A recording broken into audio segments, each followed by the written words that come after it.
2 बार बागेश्वर धाम जाएं और गुरु जी ना मिले तो दूसरा गुरु खोज लेते हो, यूट्यूब पे दूसरा भी मिलता। फू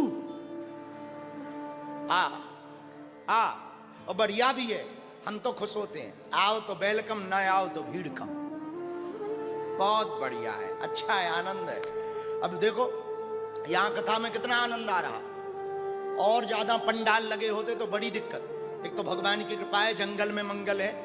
दूसरी भगवान की बड़ी कृपा, 10-12 किलोमीटर तक कोई बड़ा वाहन नहीं है। आता है, यहां भी बस आती है, बड़ी भगवान की कृपा। तीसरा, पुलिस व्यवस्था सतना जिले की बहुत टाइट है, जगह जगह बैरिकेडिंग लगा रखा है, बहुत बढ़िया है। तो यहाँ फायदा क्या, नहीं तो अभी तक कोई पर्दा फाड़ता, कोई टेंट पे टंगता। आओ बहन चुगली करें, आओ। और सबसे ज्यादा कथा के बीच में आज का बनाओ तो भाई घरे का बताएं भाई, पप्पू के पापा आज कड़ी को रने आ गए। तो मैं कड़ी जब लो बनाऊं लगी, जो ले आगी लगी, बदार भर गई। पूरा पुराण चलता है और पुरुषों का भी कम नहीं। आई है का, लड़के तो लड़के ही है, आधे लड़के इसीलिए कथा में आते। राम राम राम राम राम। हम तो गुरु है, सब जानते हैं, सब जानते हैं। जय हो चेला रहो, खुश रहो, भगवान तुम्हें सद्बुद्धि देवे। और कुछ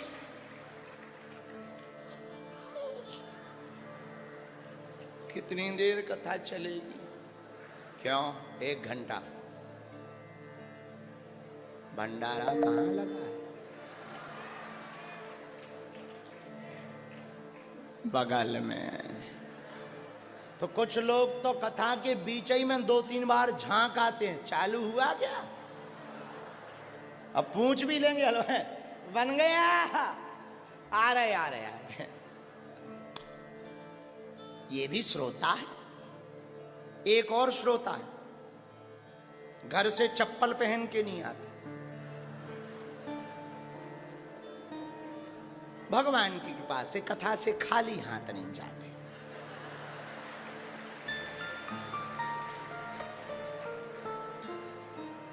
ये भी श्रोता है, श्रोता।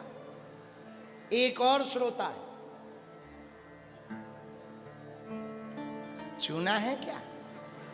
चूना, तमाकू तो डाल रहा है, चूना नहीं ला पाए। बगल में तब तक बीड़ी दो, माचिस तो है, बीड़ी नहीं ला पाए। एक ये भी श्रोता है। एक और श्रोता है, कैमरा करो, जिस तरफ कैमरा ज्यादा होगा वो वहीं, और जैसे ही उनकी तरफ कैमरा चला जाए मानो साक्षात प्रहलाद जी घुस गए हों अंदर। ये भी एक श्रोता है। एक श्रोता और है, पॉकेट मार, चैन चोर।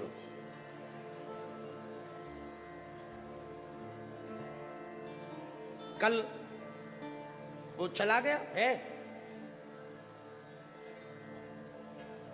एक तो भाग गया था। ये भी एक श्रोता है। एक और श्रोता है, हम तो कथाओं में देखते रहते।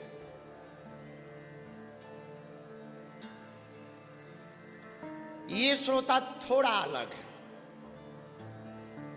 ये कथा में सबसे पहले आएंगे, सबसे बाद में जाएंगे, तो कथा का सार लेंगे, कथा का आनंद लेंगे और फिर घर जाएंगे।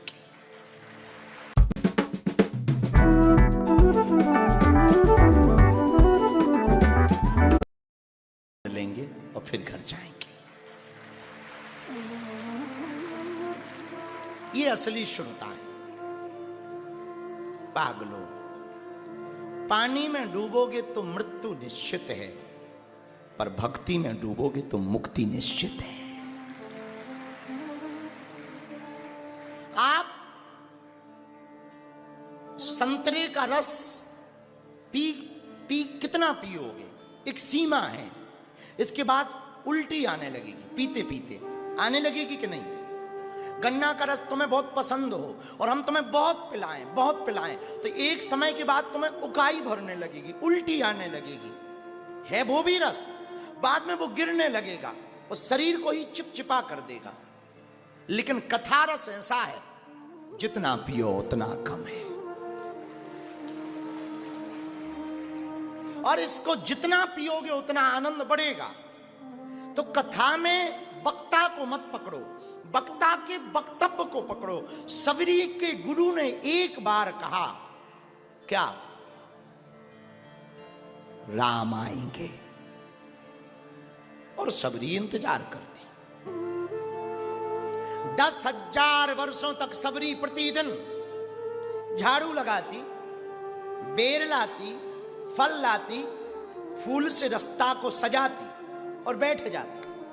जाते समय मेरे गुरु ने कहा है, राम आएंगे। शाम हो जाती, सबरी को लगता भगवान है, बहुत भक्त हैं, आज नहीं आ पाए, कल जरूर आएंगे, और सो जाती। लेकिन दूसरे दिन फिर उठती, झाड़ू लगाती, फल लाती, झबड़िया भरती, छबलिया, और फिर बैठ जाती, और फिर दिन भर देखती। कोई आता हुआ या धूल उड़ती दिखाई दे तो गदगद हो जाती, आ गए। लेकिन जब नजदीक आए तो कोई जानवर, जंगल का काम, तो कोई जानवर है, कोई नहीं, इसके पीछे ही आते होंगे। पर गुरु के शब्द उसके दिमाग में गूंजते रहे, राम आएंगे। अब वो फिर सो जाते। मेरे पागलों, हमने जब सबरी को पढ़ा तो हम चौंक गए। सबरी के लिए लिखा कि 10,000 वर्षों तक सबरी इंतजार करते करते इतनी बूढ़ी हो गई कि उसके आंखों की पलकों के जो रोम है ना, वो बालों की तरह बढ़कर जमीन पर आ गई, इतनी बूढ़ी हो गई। और हमने एक जगह पढ़ा कि सबरी के सामने जब राम आए तो वो देख नहीं पा रही थी, क्योंकि जो आंखों की पलकों के रोम थे ना, वो एकदम जमीन तक लटक रहे थे। तो राम जी को वो देखने के लिए दोनों हाथों से पहले रोम को ऊपर करती, बालों, फिर देखती जी भर कर। पर उसका भरोसा है, राम आएंगे, और वो बैठी है इंतजार। वहां पर और भी महात्मा रहते थे सबरी के आसपास, कुटियां बनाकर। एक फलाहारी रहते।